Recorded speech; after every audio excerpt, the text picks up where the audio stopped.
Bien que les pouces parce que C'est bon.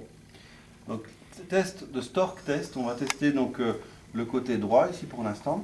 Je vais repérer mon épiniaque postéro-supérieur. Je viens bien en dessous de l'épiniaque postéro-supérieur. Je viens prendre la latérale ici, pour l'horizontale, pour être sur l'épineuse S2.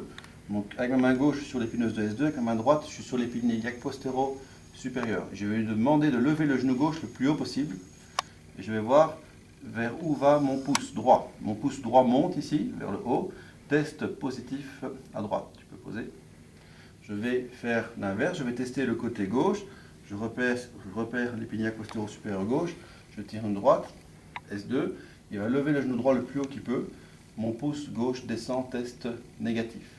Donc tu peux poser. Dans ce test, ce sera le côté droit qui sera considéré comme étant positif. Ce n'est pas un test de mobilité, mais c'est un test d'inversion de pattern.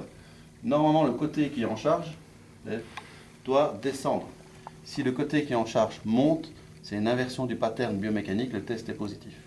Parfait. Tu te mets sur le dos, sur la table. Après ce test-là, on va aller vérifier. On peut déjà aller vérifier deux choses. Okay. La longueur des membres inférieurs. Pour ce faire, tu fléchis les genoux. Il va pousser sur ses pieds et monter 3 fois bien haut, le plus haut qu'il peut. Donc là, en fonction de ses capacités, tu restes en haut la 3e fois. En fonction de ses capacités de lombalgique, il peut poser. Et lorsqu'il relâche, il ne fait rien du tout. C'est moi qui vais allonger tout simplement passivement. Et je regarde si j'ai une différence de longueur de membre inférieur. À droite, on trouve ici, chez lui, une légère différence d'un demi-centimètre, un petit peu plus long du côté droit par rapport au côté gauche. Il va se redresser en position de long sitting. Redresse-toi en position assise. Et je regarde si j'ai une augmentation de cette différence de longueur de membre inférieur du côté du test positif. Si à droite, j'avais déjà une différence en position allongée et que en se redressant, ça accentue la différence et que ça augmente encore la longueur du membre inférieur, suspicion d'iliaque antérieur.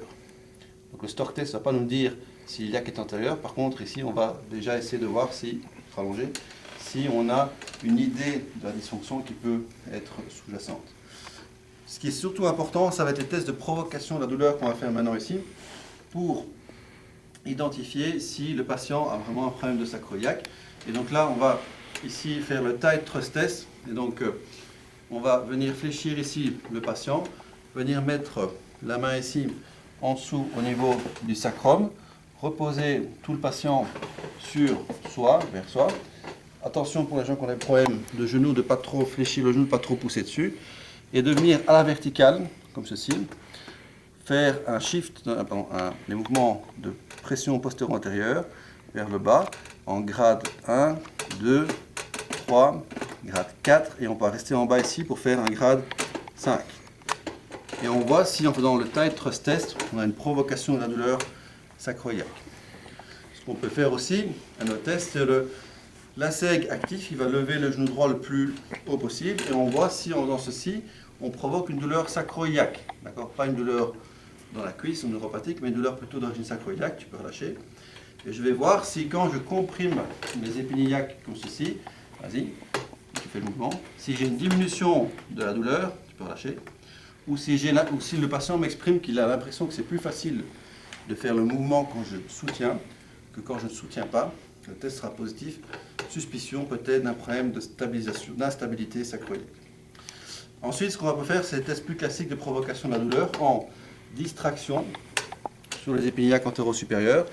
Et on regarde si on provoque une douleur en distraction, une douleur sacro-iliaque, pas une douleur au niveau de la palpation. Distraction, compression comme ceci.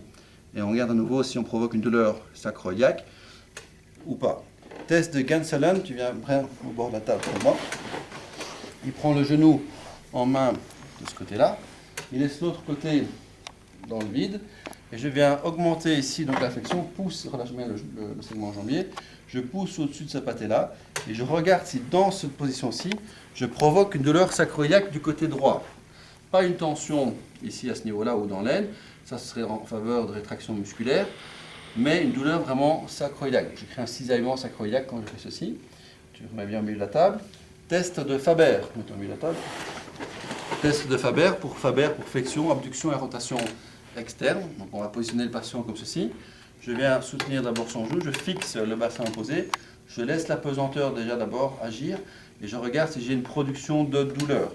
Si le patient verbalise une douleur dans l'aine ici, ou une tension musculaire, ce sera plutôt en faveur d'un problème coxofémoral ou de rétraction musculaire.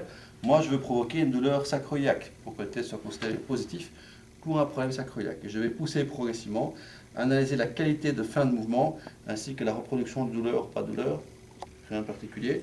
Donc la qualité du fin de mouvement est importante. Si c'est ferme et douloureux dans l'aine, ce sera plutôt en faveur d'un problème de coxarthrose. Si c'est très souple et douloureux en tension, de problème de rétraction. Si c'est assez souple et qu'on va loin et qu'on provoque une douleur derrière, plutôt un problème sacroiliaque. Test de Faber, mets-toi sur le ventre. Autre test de provocation de la douleur sacroiliaque. Bon, là, on peut le faire dans l'idée de mouvement combiné aussi.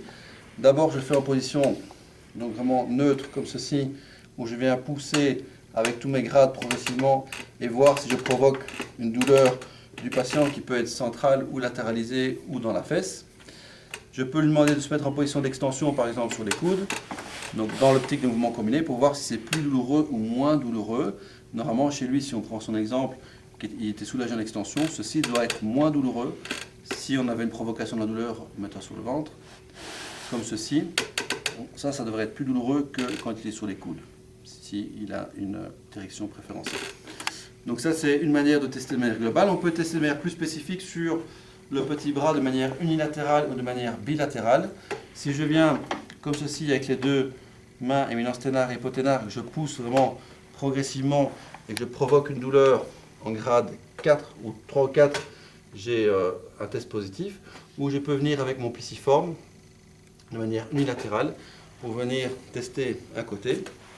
Et puis après, j'irai de l'autre côté pour tester l'autre côté sur le petit bras. Test de provocation de la douleur au niveau du sacrum. Au plus j'ai des tests de provocation de la douleur qui sont positifs, au plus il y a une intervention sacroiliaque à faire au niveau thérapie manuelle. Okay.